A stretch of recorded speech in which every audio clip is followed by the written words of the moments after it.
500 kilómetros de distancia de las líneas aliadas, bajo el calor abrasador del desierto del Sáhara, 4 hombres se enfrentaron a una terrible decisión. Eran miembros de una de las mejores unidades de las fuerzas especiales que ha tenido nunca el ejército británico, el LRDG, o Grupo de Largo Alcance del Desierto.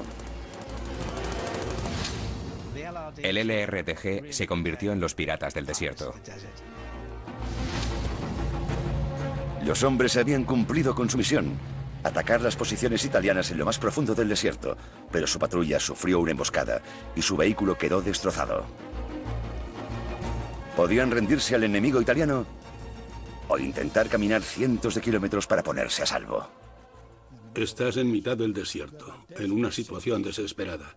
Esta es una cuestión de vida o muerte. El grupo incluía a 3 valientes británicos y a un terrible neozelandés, el soldado Ronald Moore. El soldado Ronald Moore asumió el liderazgo y dijo: al diablo, vamos a salir de aquí caminando. No nos harán prisioneros. Vamos allá. Su historia se convirtió en uno de los grandes relatos de supervivencia humana durante la Segunda Guerra Mundial. Un relato que ha pasado a formar parte de la historia de las fuerzas especiales, como la Marcha de Moore.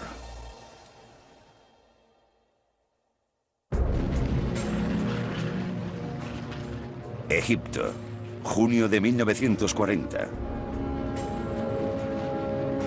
El mando británico se precipitaba al desastre en el norte de África. El canal de Suez, la vital vía británica de transporte entre Europa y Asia, estaba en grave peligro.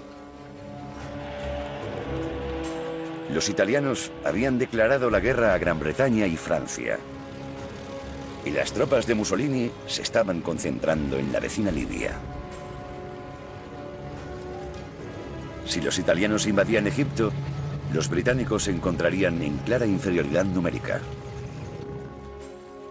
El hombre enviado por Londres para buscar la forma de detener a Mussolini fue el general Archibald Wavell. Wavell sabía en el verano de 1940 que para enfrentarse a 500.000 de italianos en Libia, con 35.000 soldados británicos y unos pocos tanques y aviones, se le tenía que ocurrir una idea que engañase a los italianos y permitiese a los británicos reforzar sus posiciones en Egipto, trayendo más divisiones de la India y Gran Bretaña.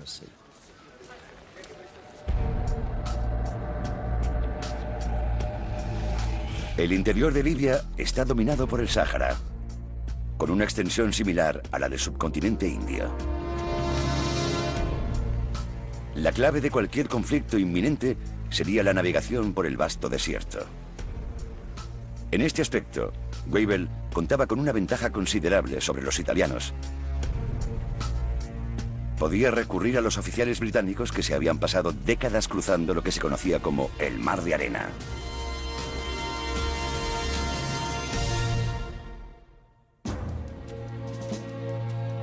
En los años 20, Ralph Bagnold era un oficial de transmisiones destinado en el Cairo. En época de paz, dicho trabajo no era suficientemente estimulante para un hombre con las habilidades de Bagnold. En su tiempo libre, recorría largas distancias en el desierto del Sáhara, poniendo a prueba su modelo Ford A y su propia capacidad de navegación. En el período de entreguerras, la exploración conservaba ese halo de romanticismo. Todavía existían partes del mundo no conocidas por Occidente. Y los oficiales del ejército, a menudo destinados en lugares remotos del mundo, estaban en una posición ideal para explorar, para filmar, para tomar fotografías y para relatar sus experiencias. Aquella fue la última generación de exploradores.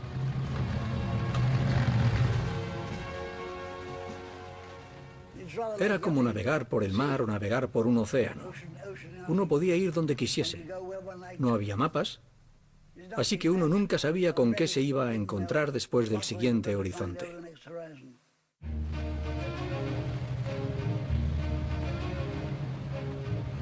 Bagnold se obsesionó con superar los desafíos de viajar por el desierto. Diseñó su propio compás solar que podía determinar la dirección de un coche mientras estaba en movimiento, y estudió cuáles eran las mejores ruedas y la presión de estas para conducir sobre la arena. Bagnall era todo un genio. Era un explorador, un aventurero y un científico. Estudió la física del movimiento de la arena por el viento y se convirtió en un experto a nivel mundial. En lo relativo a la navegación por el desierto, era casi insuperable.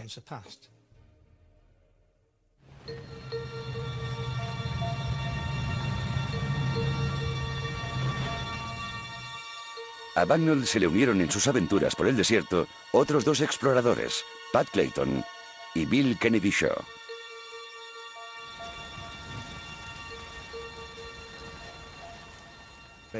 Básicamente, mientras tomaban una pinta tras un día duro de exploración, decidieron fundar el Club Zerzura. Zerzura era el mítico oasis que estaban buscando. Al igual que El Dorado o la Atlántida, Zerzura era un oasis legendario que había inspirado a los exploradores durante siglos, pese a que nunca nadie lo había encontrado.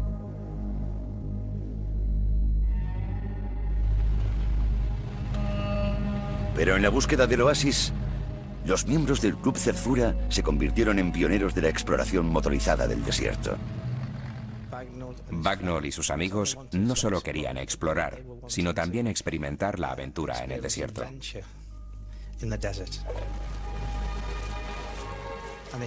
Se trataba de un lugar muy romántico debido a las grandes distancias, al clima, a las extrañas gentes con las que se encontraban.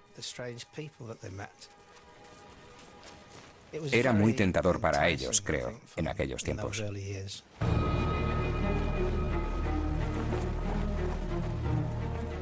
Las aventuras de Bagnall en el desierto terminaron de forma abrupta con la declaración de guerra de Italia.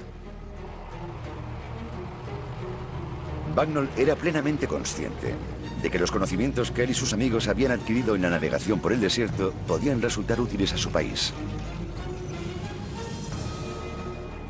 Bagnall concibió una unidad de exploración móvil que se adentraría en el Sáhara para investigar los movimientos del enemigo.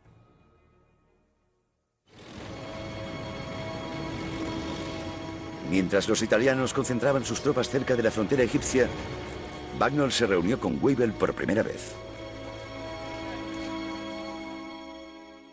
Le dije sin pensar, ¿qué tal si hacemos un poco de piratería en el desierto? Su rostro serio rompió en una sonrisa y me dijo, ¿puede hacerlo en 6 semanas? Y yo le respondí, sí, y me dio carta blanca para hacer lo que yo quisiese. Las primeras personas que contrató Bagnall para su nueva unidad fueron sus antiguos amigos del Club Zerzura. Todos aquellos miembros fundadores, como Kennedy Shaw o Patrick Clayton, sabían cómo moverse por el desierto, sabían cómo equipar un camión, sabían qué provisiones necesitaban, sabían sobre el consumo de combustible y sabían cómo navegar. Weibull quería que Bagnall se adentrase en el desierto hasta más lejos que nunca. Y para ello necesitaba vehículos especiales. Lo que encontró fueron los Chevrolet WA de 1939. Pero necesitaban considerables modificaciones. Bagnall los adaptó para su uso en el desierto, lo que requirió quitarles el techo, eliminar las puertas y montar ruedas de 25 centímetros y canales de arena. Aquellas sencillas camionetas comerciales se convirtieron en caballos de batalla, por así decirlo, y eran muy, muy eficaces.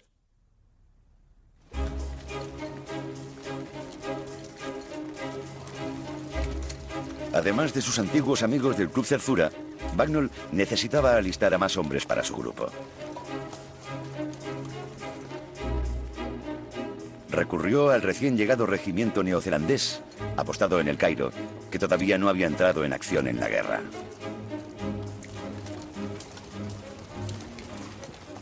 Solo querían a unos 90 hombres, pero había algo así como 400 voluntarios, así que pudieron elegir a los mejores. Tenían que ser hombres independientes, duros y recios. La mayoría de ellos tenían formación práctica. Muchos eran granjeros o hombres rurales, con oficios como mecánicos o especialmente conductores.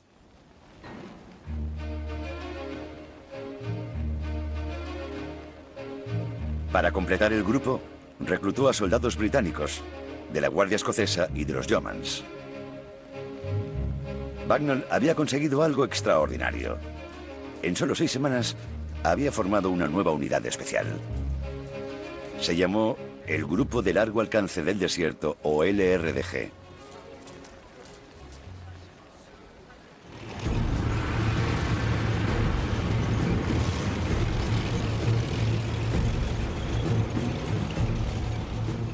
El 13 de septiembre de 1940, varias divisiones del ejército italiano penetraron en territorio egipcio por primera vez. Weivel necesitaba saber si era el inicio de una invasión a gran escala de Egipto. Para averiguarlo, envió a Bagnall y 3 patrullas del LRDG al territorio libio ocupado por los italianos para que pasasen un mes tras las líneas enemigas. La primera salida fue esencialmente una misión de exploración en Libia para averiguar los movimientos de las fuerzas italianas hacia el sur. Buscaban pistas de tráfico pesado italiano, como marcas en la arena.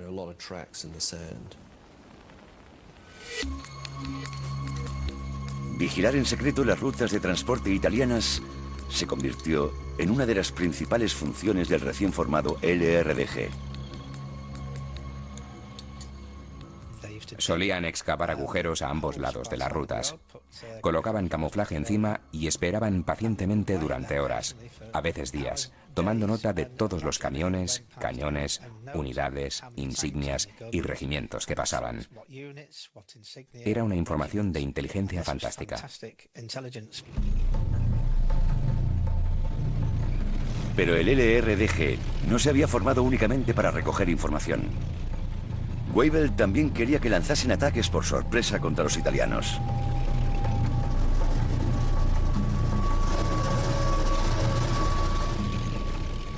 Se encontraron con los convoyes de abastecimiento que también transportaban el correo a la guarnición italiana en Kufra y los asaltaron.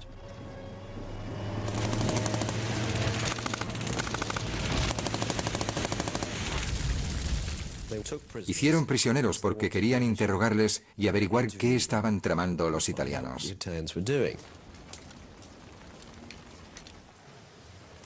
El correo italiano interceptado tuvo un valor incalculable para la planificación de Weivel. Revelaba la disposición del enemigo en Kufra. Revelaba el número de transportes que tenían y el número de soldados.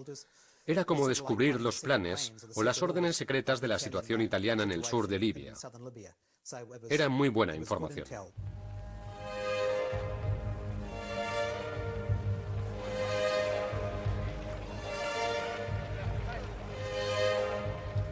Tras un mes en el desierto, los miembros de las 3 patrullas regresaron a El Cairo sucios y exhaustos, pero eufóricos por el éxito logrado.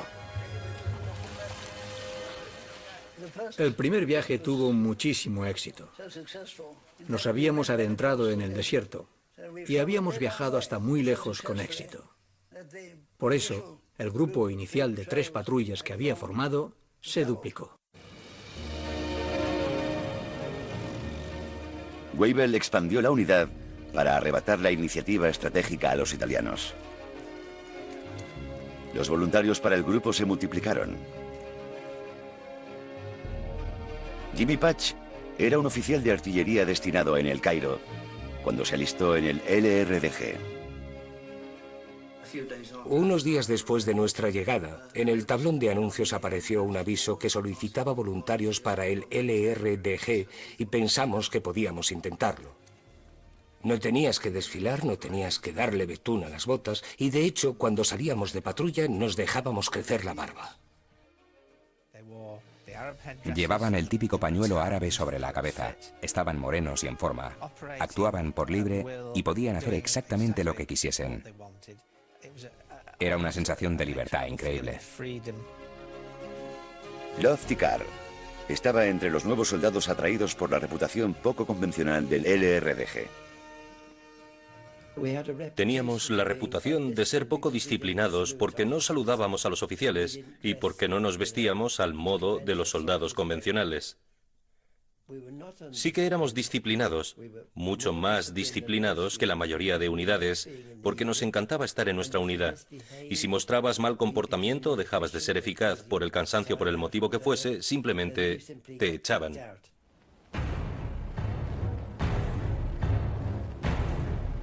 Con sus 6 nuevas patrullas ya formadas, Bagnall ordenó a sus hombres que se adentrasen en el desierto y sembrasen el caos entre los italianos allí donde pudiesen.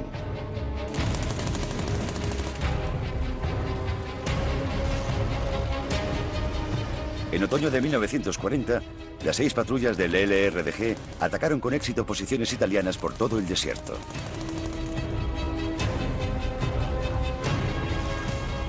Debido a su acoso constante, la presencia británica parecía mucho mayor de lo que era en realidad.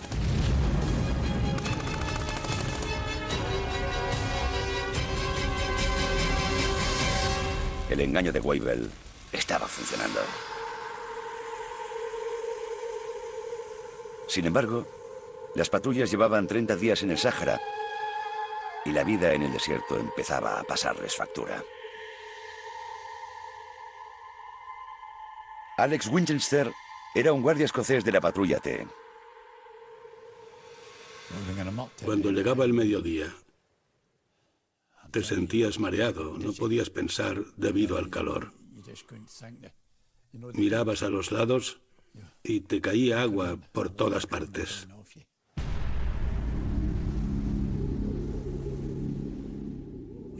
Soñabas con el agua. No podías ni lavarte. Estábamos sucios, con barba, con la ropa hecha harapos por el sudor, y estábamos llenos de piojos.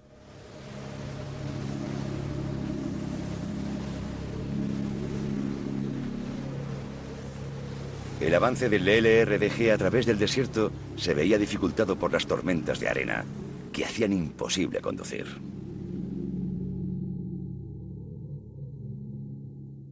Se te metía por todas partes, en la nariz, en los oídos, en el pelo. Se te metía dentro, no sé cómo, pero se te metía dentro. Era algo muy incómodo.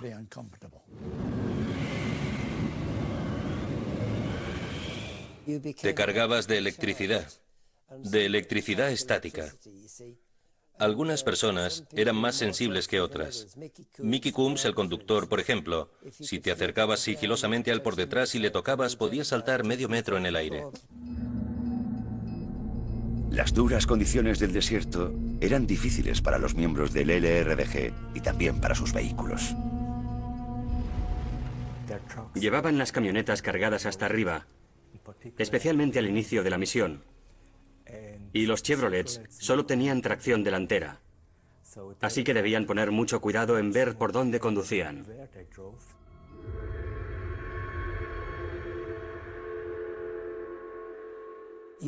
Había que excavar bajo las ruedas motrices hasta poder meter las vigas de metal debajo de las ruedas.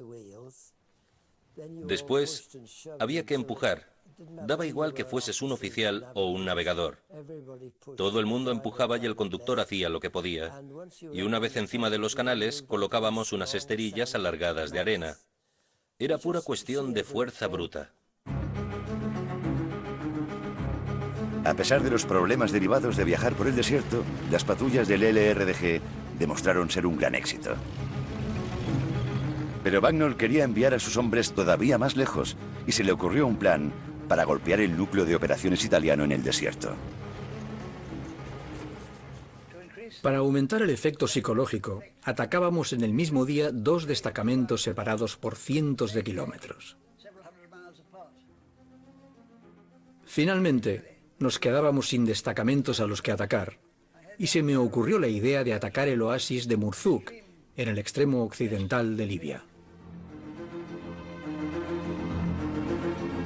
Murzuk era una importante fortaleza con aeródromo italiano en la zona occidental del Sáhara libio.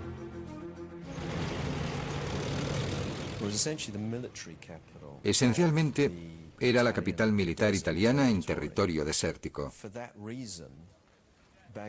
Por ese motivo, Bagnall pensó que los italianos se pondrían nerviosos de verdad si sufrían un ataque donde menos lo esperaban.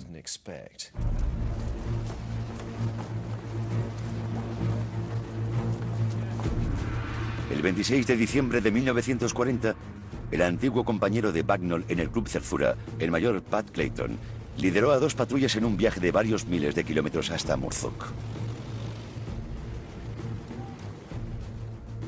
Entre aquellos hombres estaba el soldado neozelandés Ron Moore, que viajaba con el guardia escocés Alex Winchester y otros 2 compañeros británicos. Ninguno de ellos se podía imaginar que la misión se acabaría convirtiendo en una de las grandes evasiones de la guerra. Este extraordinario viaje fue filmado por el neozelandés Wink Adams. Wink Adams era el conductor del mayor Clayton y se llevó su propia cámara de 8 milímetros, algo que era poco habitual, porque obviamente en el ejército normal estaba estrictamente prohibido. Era información que podían arrebatarte, pero el LRDG tenía un enfoque diferente respecto a la disciplina. Tras una semana de avance hacia el oeste por el Sáhara, el LRDG repostó en el Chad, al sur de Libia y de su objetivo, Murthuk.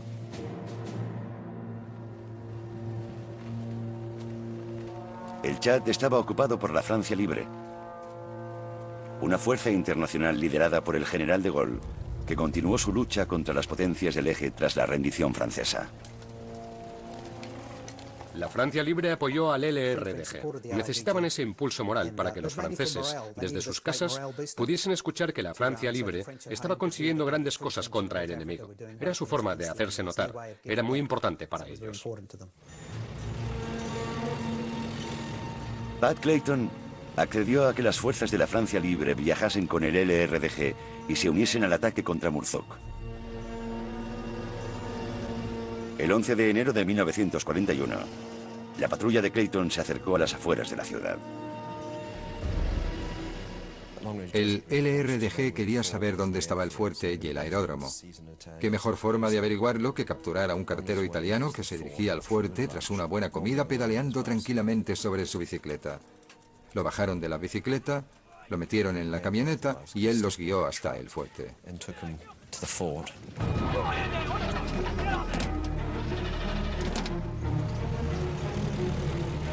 Gracias a las indicaciones del cartero, Clayton cogió a la guarnición desprevenida entrando en Murthuk por la ruta principal. Nadie en el fuerte imaginó que pudiese tratarse del enemigo. El ataque fue una sorpresa absoluta para los italianos. Las camionetas irrumpieron repentinamente en el fuerte, descargando todo el fuego de sus armas. Por supuesto, los italianos respondieron. El guardia escocés Alex Winchester es el único superviviente vivo del ataque contra Murthuk. Les dimos un buen susto. Lanzamos un ataque y les hicimos saber que los británicos estaban allí.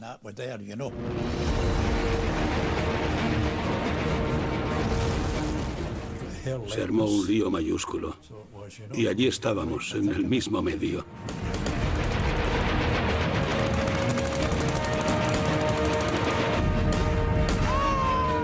Durante el feroz intercambio de disparos, se produjeron bajas en ambos lados, incluido el coronel, que había liderado a la unidad de la Francia Libre.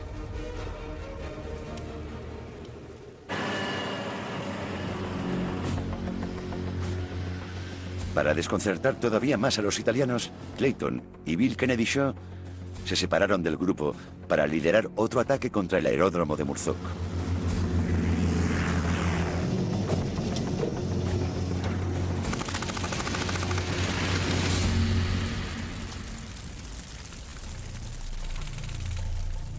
A pesar de su superioridad numérica sobre el LRDG, los italianos se vieron sorprendidos en el aeródromo y se rindieron.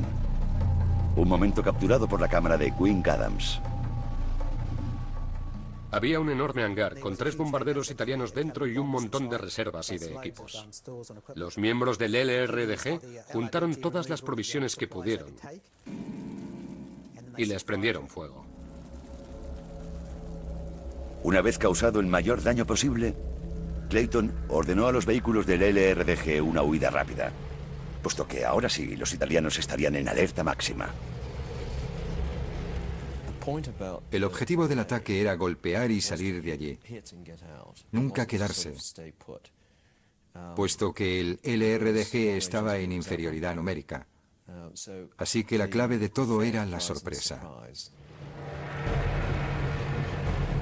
Animado por su éxito en Murzuk, el LRDG decidió no regresar con los franceses al Chad. Por el contrario, intensificarían su acoso contra los italianos todavía más. Lanzaron un ataque no planificado contra la ciudad de Tragen, unos 30 kilómetros al este.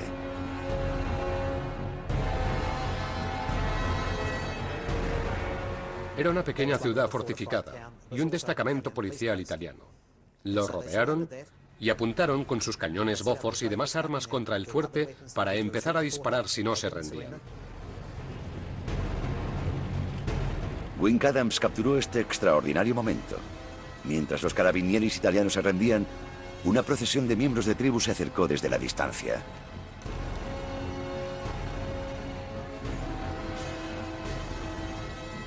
El LRDG no tenía ni idea de cómo le recibirían los habitantes nativos. Ante su gran sorpresa apareció una enorme columna de ancianos árabes y miembros de las tribus tocando los tambores, agitando banderas y cantando. Parecía algo de un mundo antiguo, casi algo medieval.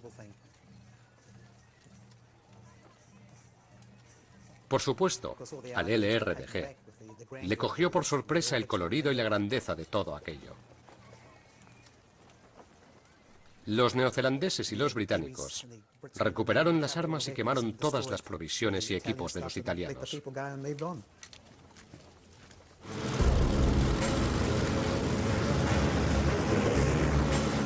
Tras sufrir ataques en 2 bases, los italianos enviaron a todos sus aviones de la zona a dar caza a los agresores.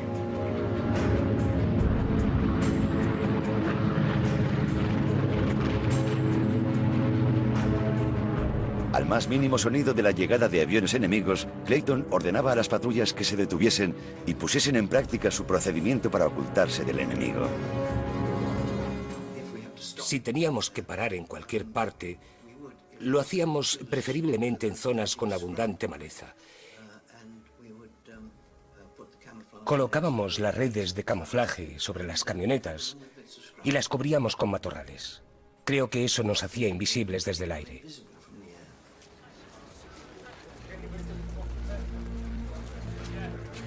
Tras un mes de misión y tras cubrir unos 3.000 kilómetros, las patrullas del LRDG decidieron intentar el acto de piratería más audaz hasta la fecha.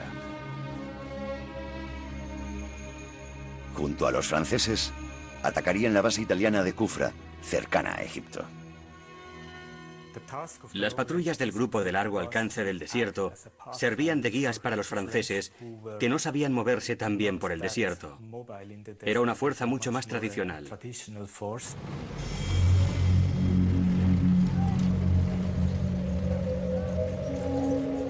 A poco más de 100 kilómetros de Kufra, los rastros de polvo del LRDG hicieron visible su posición desde el aire. De repente les descubrió un avión italiano que volaba en círculos a su alrededor.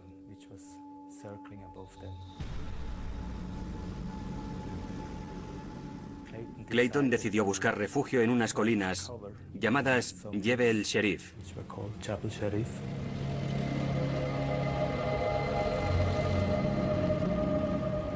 El LRDG condujo hasta allí, pensando que sería un buen lugar para esconderse, entre las colinas. Pero obviamente, los italianos tenían la ventaja de la aviación y estaban en contacto con la compañía Autoavio Sahariana, que eran tropas de élite italianas en el desierto, el equivalente del LRDG.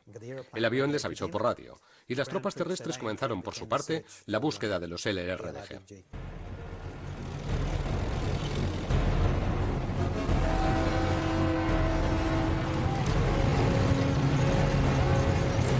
La compañía autoavio sahariana fue enviada a las colinas de Jebel Sherif para interceptar a la patrulla.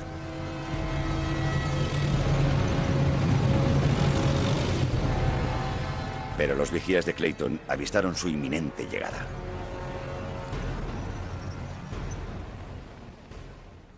Uno de los hombres corrió colina abajo para avisar a Clayton de que el enemigo se acercaba.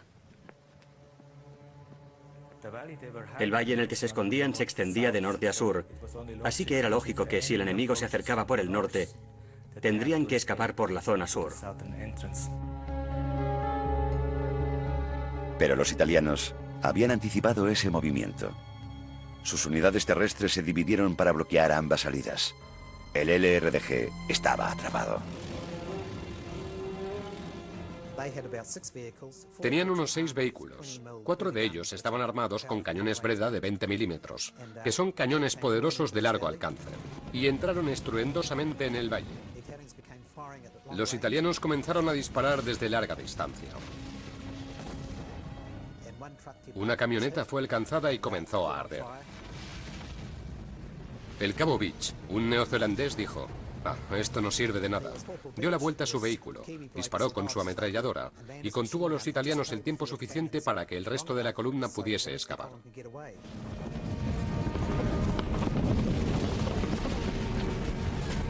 Gracias a la valentía de Rex Beach, la mayoría de los vehículos del LRDG lograron escapar.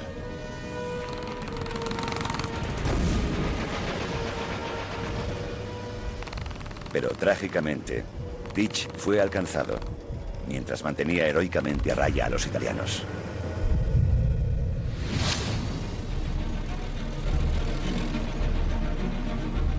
En las colinas, el resto de vehículos se encontraban a merced de los cazas italianos.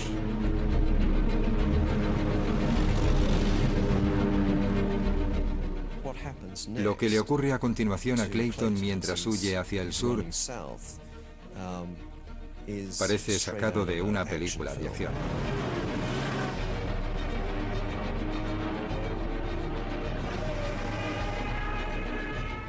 Los aviones italianos bombardean su vehículo. Vuelan muy bajo. La ametralladora de la parte trasera de la camioneta de Clayton dispara contra el vientre del cazabombardero italiano.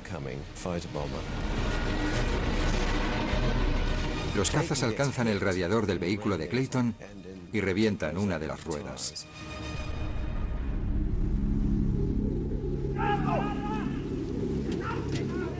Mientras el resto de su patrulla huía, Pat Clayton, el comandante de la unidad, era capturado.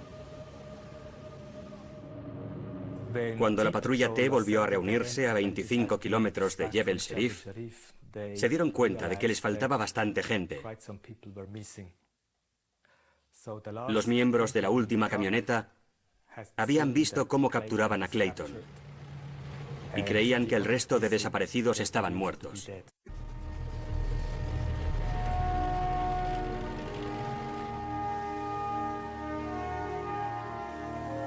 Sorprendentemente, 4 de los desaparecidos no estaban muertos. Su vehículo había quedado destrozado, pero habían huido a través de las colinas y escapado del ataque italiano. Entre ellos estaba Alex Winchester. Estábamos en lo alto y podíamos ver a algunos de los italianos rodeando la colina. Nos quedamos allí quietos hasta que cayó la oscuridad. Esperamos y entonces bajamos hasta la llanura. Al día siguiente, Winchester y su compañero de la Guardia Escocesa John Easton, el mecánico inglés Alfred Tyke y el soldado neozelandés Ron Moore regresaron sigilosamente a su vehículo para rescatar todo lo que pudiesen. Cuando los 4 hombres regresaron a la camioneta, solo encontraron un poco de agua. No había comida, la ropa estaba quemada y solo tenían lo que llevaban puesto encima.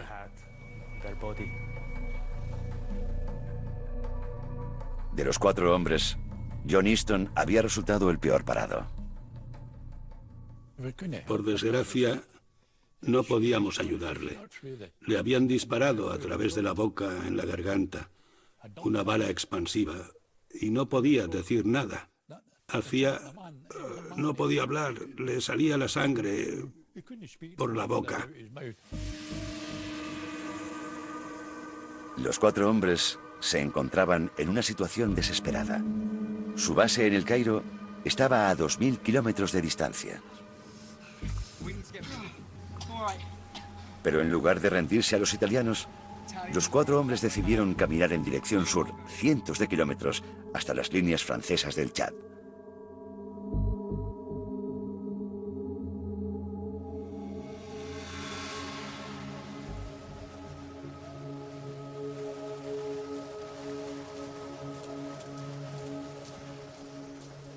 En pleno desierto sahariano, con una temperatura media de 30 grados centígrados, con apenas una pequeña cantidad de agua y sin comida, su decisión parecía una extraordinaria apuesta por la libertad.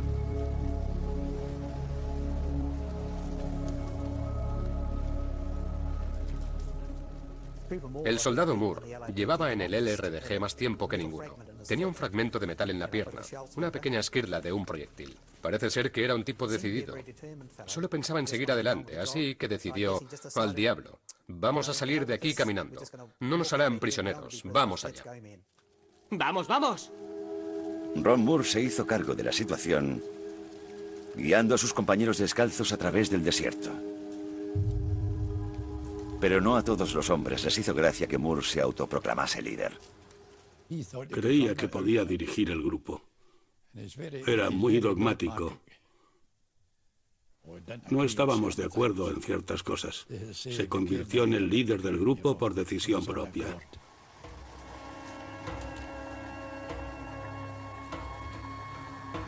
Tras 2 días de marcha, los hombres estaban exhaustos y muertos de hambre. Pero lo más importante es que el agua se estaba agotando.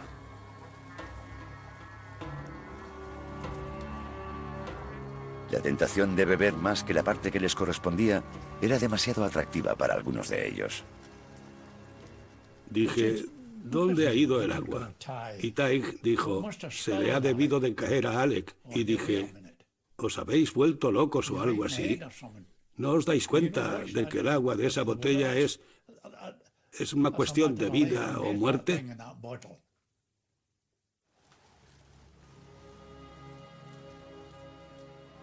Descubrí que era él quien estaba bebiendo más de la cuenta.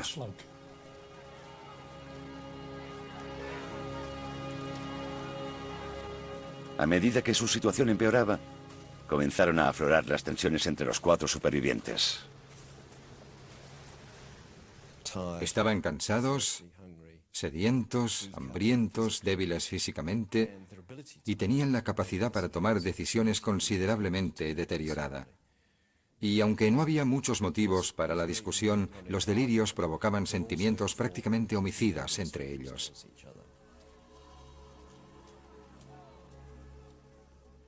Siendo sinceros, estábamos discutiendo y peleándonos unos contra otros. Esa es la verdad, esa es la realidad. Tú metiste la pata, tú hiciste esto o lo otro, así todo el rato. La situación empezaba a ser desesperada. Tras 5 días de marcha, dejaron atrás a Alfred Tig, que sufría una herida abdominal anterior. Ya no podía seguir caminando.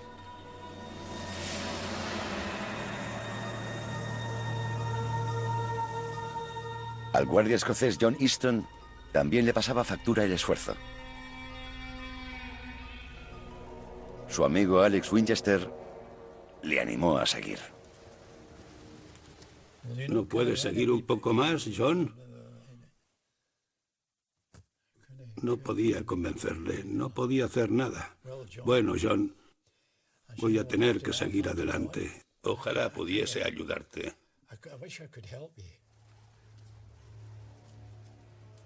Es triste dejar atrás a un amigo. Todavía sigo pensando en aquello, sigo pensando en John Easton.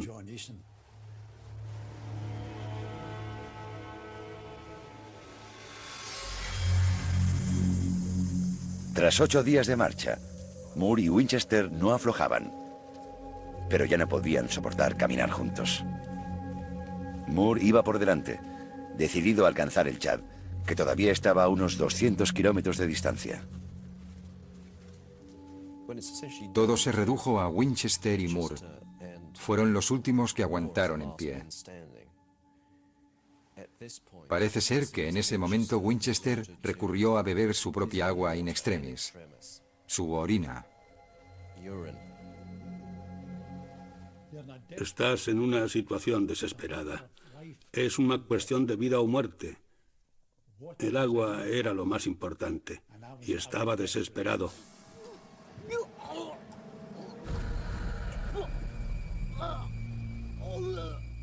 Pero desde luego pagué las consecuencias, se lo aseguro.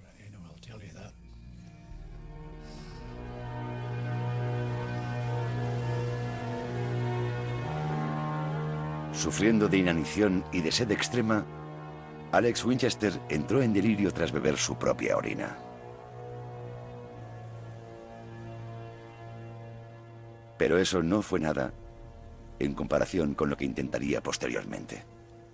Estaba desesperado por conseguir agua y lo que intenté fue morderme las venas de la muñeca, arrancarme las venas y sacar sangre para beber.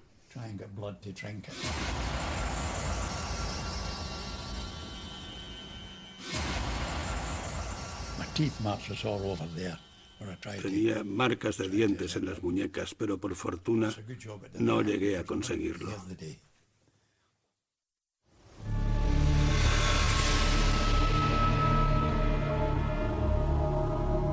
Tirado en la arena, completamente enloquecido, Winchester estaba a un paso de la muerte.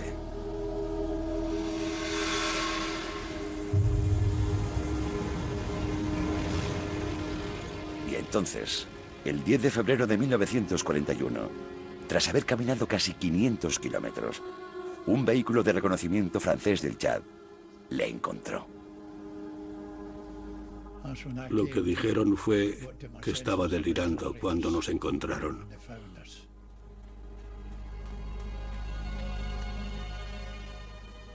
Es un sentimiento que no se puede describir con palabras. Es inimaginable lo que se siente después de lo que habíamos tenido que pasar con anterioridad.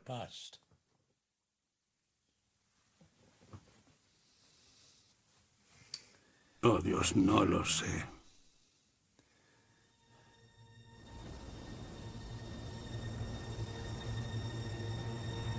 Los franceses también habían recogido a Tighe y a Easton, pero no había ningún rastro de Moore.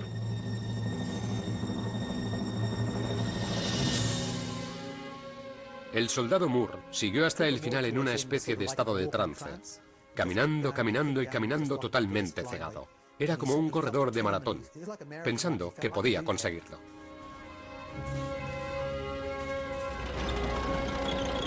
Unas horas más tarde, los franceses encontraron al soldado Moore caminando a unos 15 kilómetros del lugar donde habían recogido a Winchester.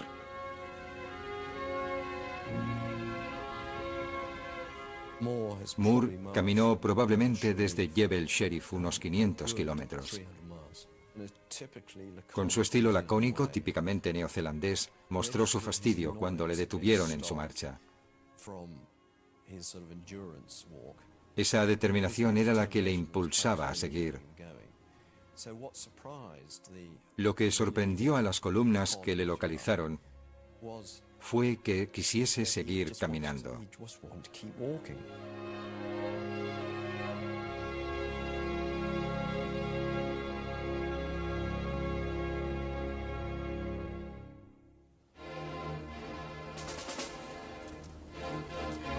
Trágicamente, después de haber caminado tanto tiempo, con la más terrible de las heridas, John Easton murió 2 días después.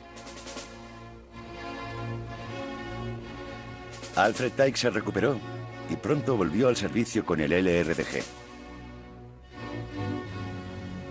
Alec Winchester quedó gravemente traumatizado por la terrible experiencia en el desierto y volvió a las labores de guarnición con la Guardia Escocesa.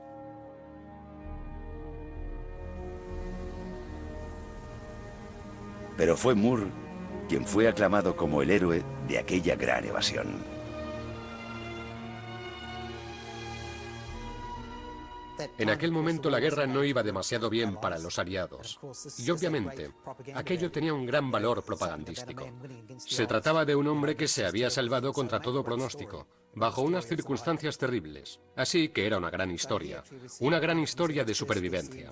Recibió una de las primeras medallas de conducta distinguida de Nueva Zelanda en la Segunda Guerra Mundial. Se convirtió en todo un héroe. Ron Moore fue bienvenido de nuevo al servicio activo con el LRDG. La unidad siguió golpeando al enemigo detrás de sus propias líneas y se convirtió en una de las fuerzas especiales más eficaces de la Segunda Guerra Mundial. Nos llamaban fuerzas especiales, pero a mí no me gustaba, porque sonaba como si nosotros mismos nos creyésemos personas especiales. Y toda esa imagen de tipos duros es un disparate romántico. Yo creo que trabajábamos por amor. De verdad, éramos una familia.